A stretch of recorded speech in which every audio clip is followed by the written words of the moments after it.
Amigas e amigos, é muito sintomático que o presidente da República, Jair Bolsonaro, tenha escolhido visitar países que, no caso do Chile, já teve um regime de fascistas, de facínoras.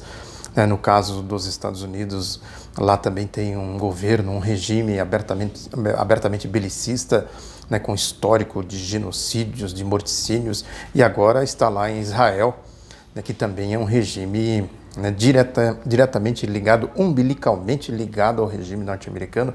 É a ponta de lança dos Estados Unidos ali no Oriente Médio, um regime que foi armado até os dentes exatamente para defender os interesses estratégicos dos Estados Unidos ali naquela região de guerras também, de morticínios. Então tudo isso tem a ver, sim, com a natureza do expansionismo do regime norte-americano. Isso vem de antes da Segunda Guerra Mundial, quando o domínio ali no Oriente Médio era das potências da época, sobretudo a Inglaterra, a França também. Havia meio que uma divisão ali. Depois da Segunda Guerra Mundial, os Estados Unidos abarcou tudo isso, criou aí os seus mecanismos de controle da geopolítica, da geoeconomia, da geoestratégia, como a OTAN, o FMI, o Banco Mundial, essas coisas todas, a formatação ali da dominação política e econômica nos chamados tratados de Bretton Woods, enfim, aquela questão toda do pós-Segunda Guerra Mundial. Eu sempre digo aqui que é importante a gente entender essa lógica toda pela geopolítica. No final da Segunda Guerra Mundial, quem tinha condições de exportar capitais em grandes quantidades eram os Estados Unidos, que não estava no teatro da guerra. A União Soviética saiu ensanguentada da guerra, a Europa saiu ensanguentada da guerra, destruída, o Japão também, quer dizer, os Estados Unidos reconstruíram o Japão, ocuparam o Japão, aí em torno do Japão criou ali as economias diretamente ligadas ao sistema norte-americano da regência da economia e da política, as bases militares gigantescas que eles criaram ali. A Coreia do Sul, por exemplo, é uma grande base militar norte-americana ali na Ásia.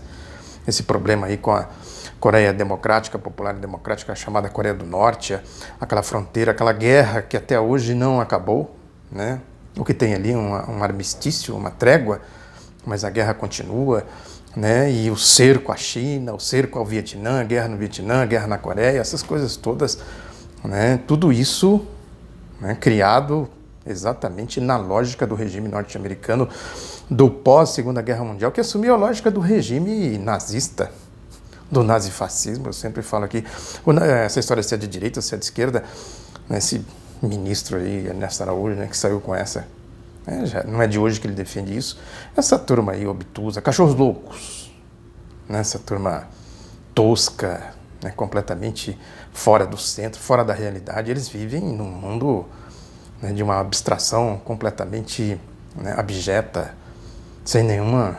perderam a conexão com a realidade, com a terra, vivem aí nessa loucura ideológica deles, que é exatamente o regime nazista.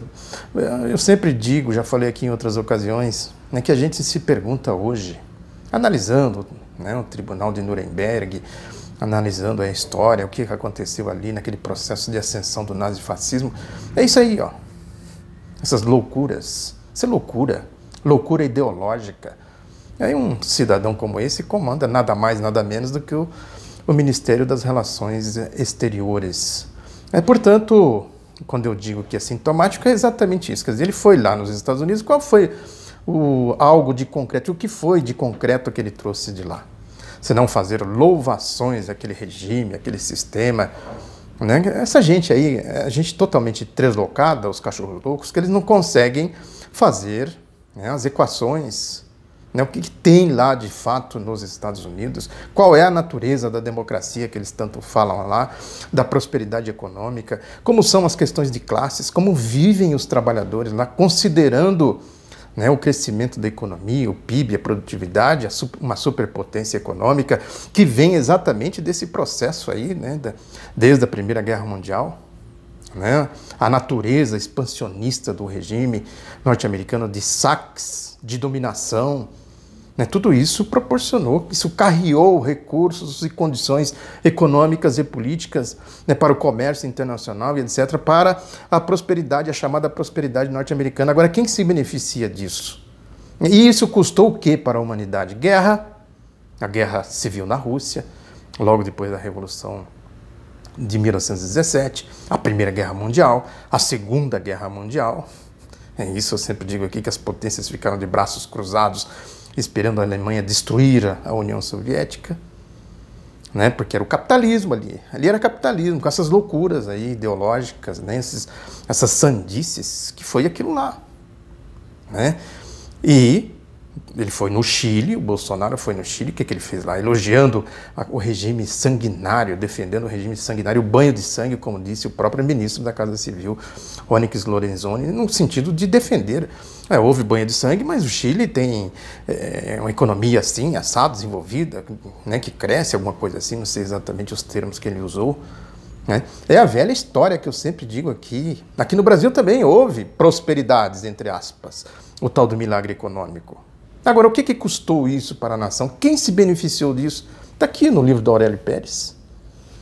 Né? Já em 1974, quando a crise se agravou, uma crise que eles conseguiram maquiar logo depois do golpe de 64, com os empréstimos a taxas de juros baixas, né? a tal da prime rate, eram as taxas de juros que controlavam, que serviam de base para os empréstimos internacionais. Depois teve que pagar aquilo lá. Aí começou a crise de 74, um estudo do senador Franco Montoro, na época, de 74, que ele dizia que os salários caíram 50% e os lucros aumentaram na mesma proporção. Olha a natureza das coisas, como as coisas funcionam. Aquele milagre, o milagre chileno é a mesma coisa, o milagre norte-americano e tal. Quem pagou por isso? Quem se beneficiou disso? Essa que é a questão toda, né, que a gente precisa entender. E Israel é aquilo lá que a gente sabe. Né? Um regime armado. Ela ali é um regime armado, né, não tem nada ali de democracia do povo, essas coisas todas. Lógico que num sistema de prosperidade, entre aspas, proporcionada à prosperidade, né, proporcionada pela lógica dos saques, né, dos morticínios, dos genocídios, né, as condições, né, econômicas e sociais são outras, são diferentes, né, tudo isso precisa ser considerado. Agora, há alguma possibilidade de se trazer o que tem em Israel, o que tem nos Estados Unidos, o que tem na Coreia do Sul, né, para cá, para o Brasil, e ter aqui um sistema em que o povo seja beneficiado? Não há a menor possibilidade. É uma contradição essencial, né, da geopolítica, é isso, a gente entender a geopolítica. E aqui no Brasil, o que nós temos? Né? É evidente, o Jair Bolsonaro foi lá no Museu do Holocausto, lá em Israel, né? Falou lá contra, tem que ver o passado para defender o futuro, essas coisas todas. É evidente, é lógico que eles não vão defender o regime nazifascista. Aquilo foi uma atrocidade, um crime, né, hediondo, um crime contra a humanidade, a maior tragédia da história da humanidade. Quer dizer, uma pessoa que defende aquilo lá, é que eu sempre digo aqui, né, a direita não vai defender o que ela, né, o escravismo, por exemplo, ela não vai defender, ela cria as maquiagens, os partidos, por exemplo, eu sempre cito aqui, é importante isso, que esses malucos doidos aí, cachorros loucos do fascismo brasileiro, do bolsonarismo, do lavajatismo, eles sempre dizem, não, eu chamava Partido Socialista dos Trabalhadores Unificado, Alemanha, alguma coisa assim. É óbvio, explora o sentimento nacional. O que o Bolsonaro fez aqui na campanha dele? Explorando o sentimento nacional, explorando o sentimento religioso, com esse conservadorismo, esse moralismo do Bahamas, que eu sempre digo aqui, de prostíbulo, né, de fancaria, né, explorando a honestidade do povo, a moral do povo. Então, agora, quem são eles exatamente? É isso.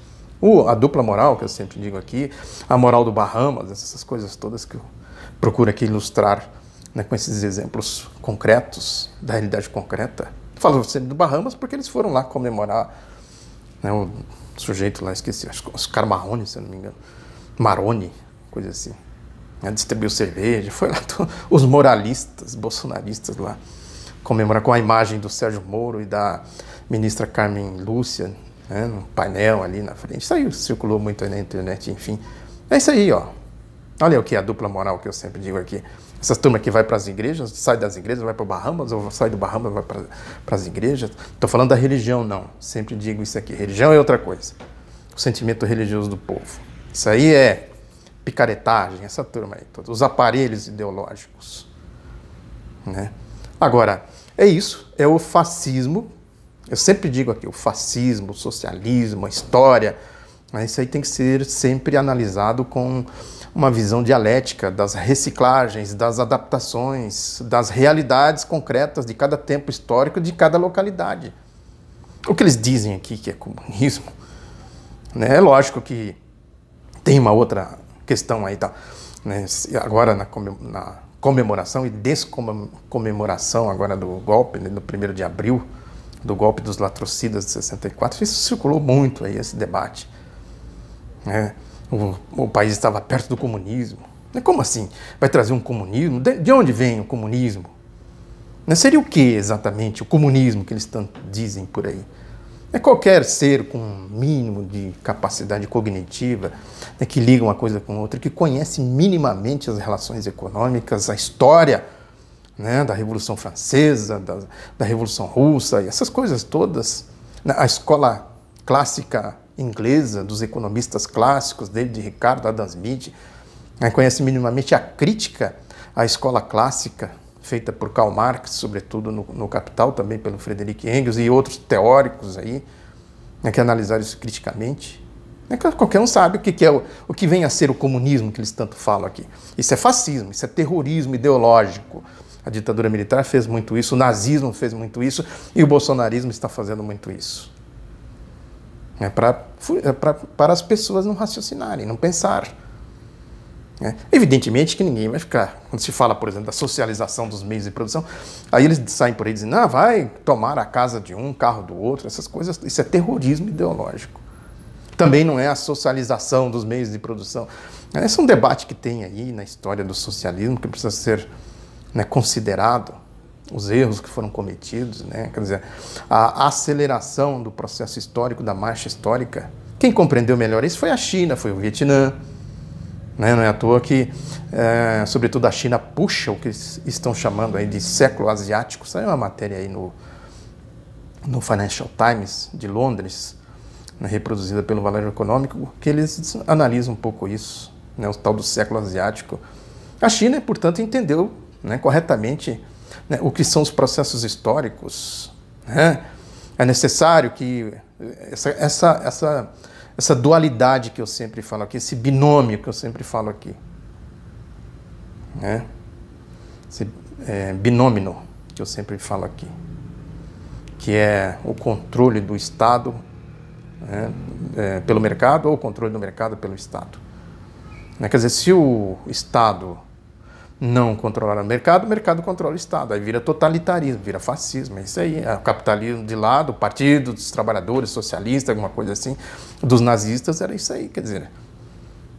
Né? O mercado, de maneira totalitária, dominou o Estado. Aqui a ditadura militar de 64 foi a mesma coisa. O projeto neoliberal é mais explícito nesse sentido. Ele não tem os canais democráticos, não tem os partidos, não tem os movimentos sociais dos trabalhadores, o movimento sindical. Né? Tem tudo isso. Isso é democracia. Isso é o que eles chamam de comunismo. Né? É uma questão importante para a gente entender a NEP, né? Logo depois da Revolução Russa, que o Lenin dizia, né, que era necessário. Uma velha tese que já vem de 1905, quando ele analisou lá a primeira grande insurreição na Rússia, né? É um passo à frente, 2 passos atrás. É uma obra clássica do Lenin. Né? Quer dizer, é necessário que o socialismo, por isso que se diz que o socialismo ele só pode ser democrático. Se não tem democracia, não é socialismo. É evidente que tem aí as questões conjunturais, né? Em determinadas circunstâncias é necessário haver um Estado mais, né, rigoroso, vamos dizer assim, né? Como foi na Segunda Guerra Mundial, né? Como foi em Cuba, na própria China. exatamente para não perder o controle da situação, né, que é ofensiva das forças reacionárias, anti-progresso social, né, foi muito grande. Fizeram uma guerra sangrentíssima na Segunda Guerra Mundial contra o socialismo. Isso aí são questões conjunturais que mereceriam uma análise à parte. Mas a natureza essencial do socialismo é exatamente a democracia. Quando se fala de socializar, é isso aí. É trazer o povo para dentro da dinâmica política, social e econômica. Essa democracia naturalmente vai conduzindo ao desenvolvimento, né, do processo social. Né? E isso precisa ser muito bem observado, quer dizer, teve aí certamente esse lapso, né, que se chama de uma ausência de uma teoria para interpretar, né, cada passo, cada momento histórico, coisa que a China vem fazendo aí, né, não é à toa que ela se desenvolve de uma maneira espetacular, aceleradíssima, né, puxando aí o chamado século asiático. E, consequentemente, tem a reação, a crise do capitalismo. O que é a crise do capitalismo? A crise de acumulação financeira, que eu sempre digo aqui. Quer dizer, o capital vai chegando num limite da sua reprodução. Dinheiro, né? Dinheiro, vai chegando no limite e eles vão, né? Eles têm que expandir as suas fronteiras. Antigamente era comercial, né? Agora é as fronteiras financeiras. O que é a reforma da Previdência no Brasil, se não isso? A emenda constitucional 95, se não isso? Portanto, quando a gente vê um governo defendendo esses regimes, isso é uma coisa tão retrógrada, tão insana, né, que é isso, a ilusão de que eles vão trazer a lógica de Israel para cá, a lógica dos Estados Unidos para cá, a lógica do Pinochet para cá. E a própria direita brasileira sabe que isso é uma insanidade, a direita dita de centro, né? Não é à toa que os editoriais dos jornalões vivem vergastando, né, o governo Bolsonaro. É exatamente por isso que sabe que isso é uma insanidade. Isso vai despertando radicalizações, né, vai radicalizando o processo político. Isso vai desgastando, desbastando a democracia. Né? Necessariamente eles têm que rasgar a Constituição, necessariamente eles têm que adotar um regime, né, de facínoras, de fascistas, como foi em 1964. Né? E isso atinge, né, inclusive, interesses outros, porque a própria direita, a mídia brasileira, que tem experiência nisso, apoiou o regime de 64, logo em seguida, né, começou a haver as guerras de facções entre eles, né, e eles reclamando, tem que voltar à democracia, apoiaram ali aquele processo, uns mais abertamente, outros mais timidamente, o processo de superação do regime militar, né? A lógica deles é essa aí, quer dizer, eles defendem que num sistema com o mínimo de regras democráticas, desde que se contenha o lulopetismo, o comunismo, né, sim, né, possível aplicar o projeto deles, o ideal deles e tal, né, que agora é o ideal do neoliberalismo. Aí cria-se esses impasses, essas crises. Aí que entra a questão fundamental, que é necessária uma luta, né, de grande frente, uma frente ampla, para isolar essa tendência fascista, né, criar barreiras, impedir o avanço da marcha da extrema-direita, impedir que Trump venha mandar aqui, impedir que Israel, né, venha mandar aqui, impedir a ideologia, eu digo, né, desses regimes, impedir que a ideologia do regime Pinochet do Chile venha mandar aqui. Né, que é essas loucuras aí, essa gente nazista, fascista, né, com esse comportamento aí. Né, criar barreiras, isolar essa turma aí toda e criar, né, e defender, sobretudo, a consistência de um regime democrático, que é o pacto da Constituição de 1988. A partir dali a gente pode ir para frente, pode caminhar. Né, um socialismo hoje, da realidade de hoje, né, aqui para entrar rapidamente aqui nesse debate, o que é comunismo, o que é socialismo, o que é patriotismo, o que é democracia, essas coisas todas, não pode excluir ninguém. Não é simplesmente, né, fazer um corte daqui para lá, não vem, daqui para cá vem, né, tem aí esses esquerdismos aí, né, completamente fora da realidade, que é uma outra vertente aí, né, desse radicalismo bobo, infantil, que o Lenin dizia, né? Esquerdismo, doença infantil do comunismo. né? Isso aí tem que ser isolado também, né? Não dá para né, dar conversa para esse tipo de coisa. Mas na realidade, no que é concreto, né, tem que ter um projeto como faz a China, como faz o Vietnã, como vem fazendo Cuba, né, vem ensaiando passos nessa direção. Quer dizer, é necessário compreender os processos históricos. O processo histórico hoje, o que é? É recuperar, né, o sentido democrático do que foi instituído, sobretudo após a Segunda Guerra Mundial, com a criação da ONU, o fortalecimento do campo socialista, da social-democracia na Europa. Então, fortalecer essas ideias progressistas que permitiram a paz, a democracia, o desenvolvimento e o progresso social.